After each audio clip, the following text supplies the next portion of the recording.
الحمد لله نحمده ونستعينه ونستغفره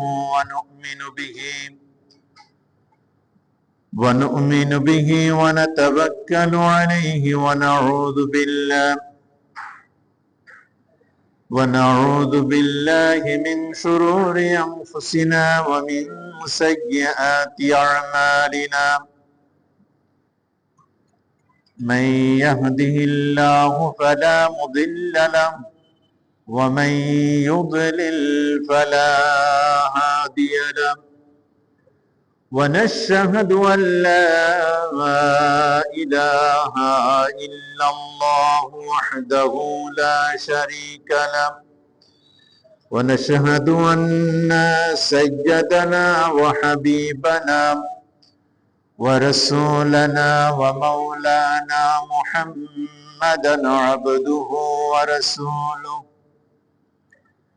الذي أرسله بالحق بشيرا ونذيرا وداعيا إلى الله بإذنه وسراجا منيرا.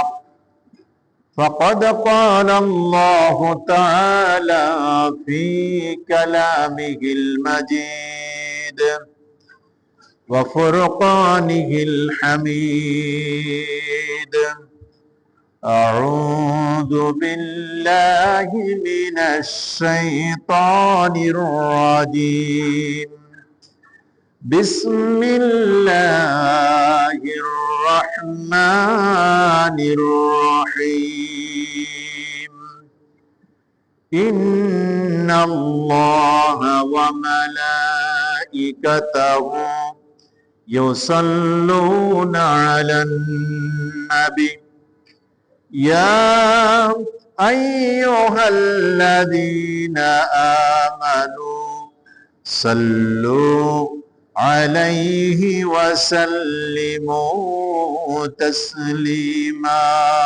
اللهم صل على مولانا محمد وعلى آل سيدنا مولانا محمد. اللهم صل على محمد وعلى آل محمد كما صليت على إبراهيم وعلى آل إبراهيم إنك حميد مجيد. اللهم بارك على محمد وعلى آل محمد كما باركت على إبراهيم وعلى آل إبراهيم إنك حميد مجيد. قال رب اشرح لي صدري ويسر لي أمري واحلل عقدة من لساني يفقه قولي. أعوذ بالله من الشيطان الرجيم. بسم الله الرحمن الرحيم.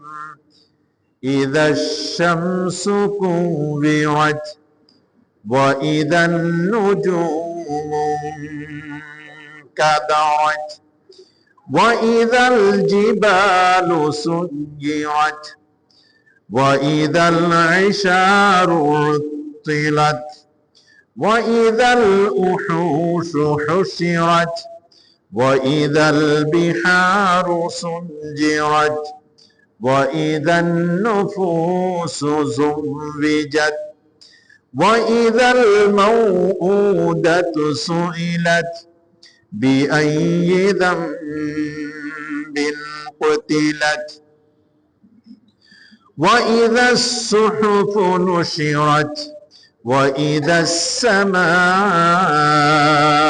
كشطت وإذا الجحيم سعرت وإذا الجنة জান্নাতু উযলিফাত আলিমাত নাফসুম মা আহদারাত।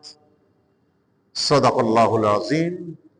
আলহামদুলিল্লাহি রাব্বিল আলামিন ওয়াসসালাতু ওয়াসসালামু আলা সাইয়্যিদিল মুরসালিন ওয়া আলা আলিহি ওয়া আসহাবিহি ওয়া আহলি বাইতিহি ওয়ান নাসি আজমাইন। ঐতিহ্যবাহী বনানী সেন্ট্রাল জামে মসজিদের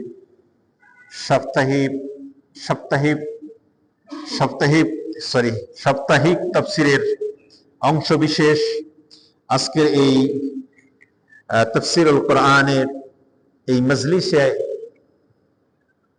যারা উপস্থিত হয়েছেন তাদের সকলকে আন্তরিক প্রীতি ও শুভেচ্ছা জ্ঞাপন করছি।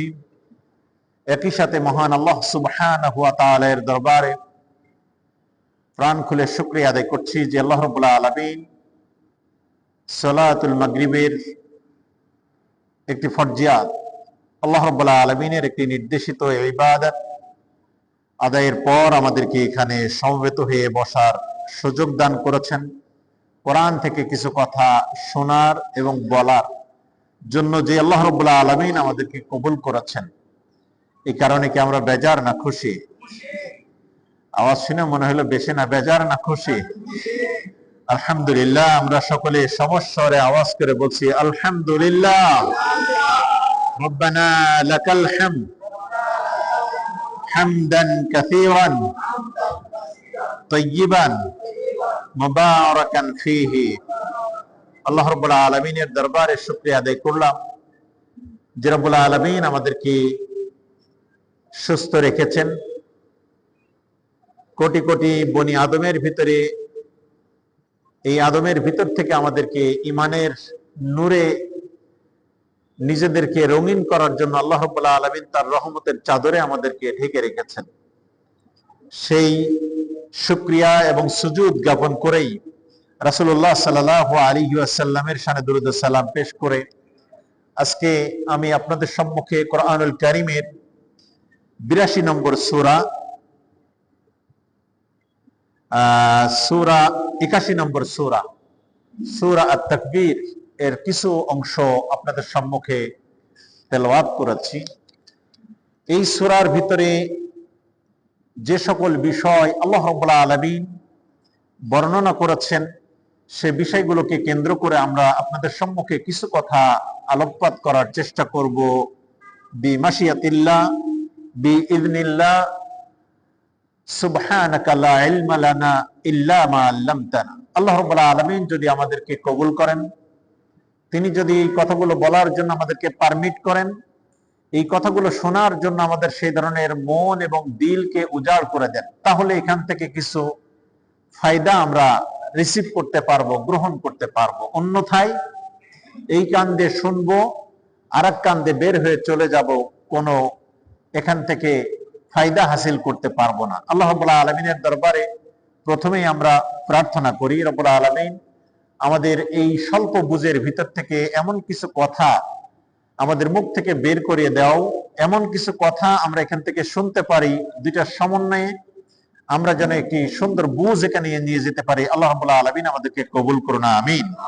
সম্মানিত হাজিরিন, এই সূরাটি মক্কা আল মুকাররমাতে ইসলামের প্রাথমিক যুগে যেই সকল সূরাগুলো নাজিল হয়েছিল সেই সূরাগুলোরই একটি অংশ, একটি সূরা আল্লাহ রাব্বুল আলামিন মক্কা আল মুকাররমাতে ইসলামী দাওয়াতের প্রাথমিক যুগে এই সূরাগুলো, যে সূরাগুলো নাজিল হয়েছিল তারই একটি সূরা হলো এই সূরাটি, সূরা আত-তাকবীর। তাকবীর শব্দের অর্থ হলো গুটিয়ে ফেলা, জড়ো করে ফেলা, নিভিয়ে দেওয়া, অনেকগুলো অর্থ এই শব্দের ভিতর থেকে আমরা বের করে নিতে পারি।